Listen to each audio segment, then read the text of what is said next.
Hello everyone welcome to LRG classes Odisha ग्रीष्मकालीन शिक्षण कार्यक्रम बा समर लर्निंग प्रोग्राम माध्यम आम ओडिशा रे प्रत्येक सप्ताह रे किसी होमवर्क दिया जाउची एवं ताको करिया पे कुआ जाउची।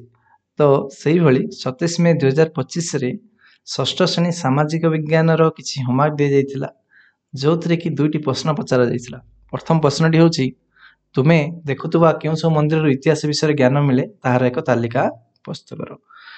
तो ये दुईटी प्रश्नर आम आलोचना करवा वीडियो रे प्रथम क्वेश्चन टीर आंसर होची निम्नलिखित मंदिर रो इतिहास विषय ज्ञान मिले जपर जेकोसी मंदिर विषय कहि परियो सेमति कि मु किछि एग्जांपल नै छै एथिरे।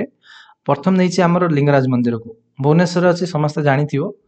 ए मंदिर ए मंदिर रे देखा जाय जे प्राचीन ओडिया माने केमिति शिव को पूजा करथुले हैला शिव को माने शिव उपासना करथुले बोली आमे एठु जानिया को पाऊ।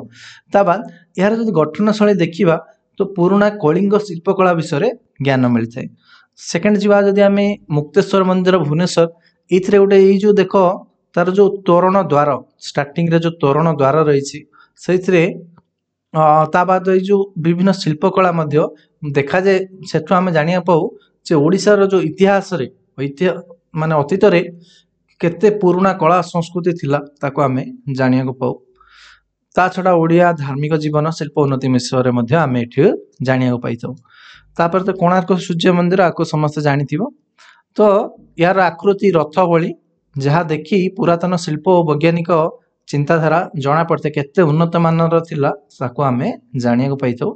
आउ सूर्य पूजा केते गुरुत्वपूर्ण थिला ताको ता पई एते विशाल मंदिर करा जायतिला तेणु सूर्य उपासना मध्ये होउतला बोली आमे जानिया को पाऊ।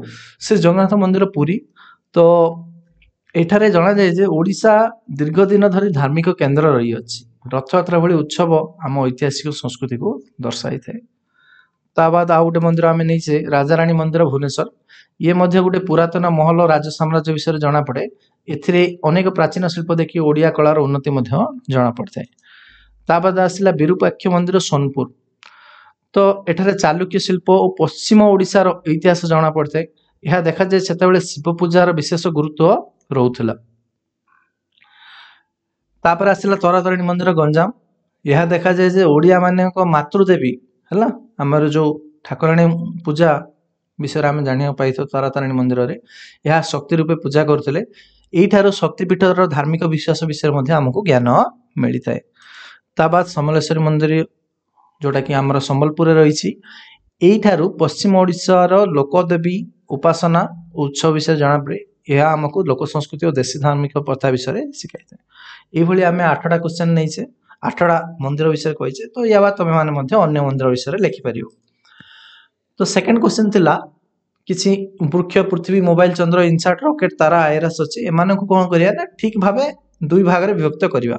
तो एठू मु दुई भाग में विभक्त करछि कौन ना प्राकृतिक और मनुष्यकृत।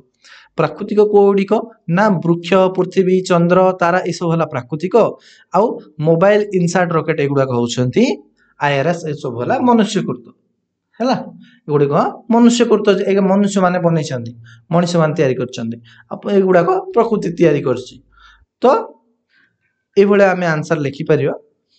तो तुम मैंने षष्ठ श्रेणी व्हाट्सएप ग्रुप रे जॉइन हो पार समस्ते जॉइन हो और सांग मान जॉइन होगापी कह ग्रुप लिंक डिस्क्रिप्शन रे अच्छी समस्ते क्लिक करके जॉइन हो जो थे कि तुम जो बीणा दीदी द्वारा दि जाता जो होमवर्क गुड़िकर आंसर पाइपर।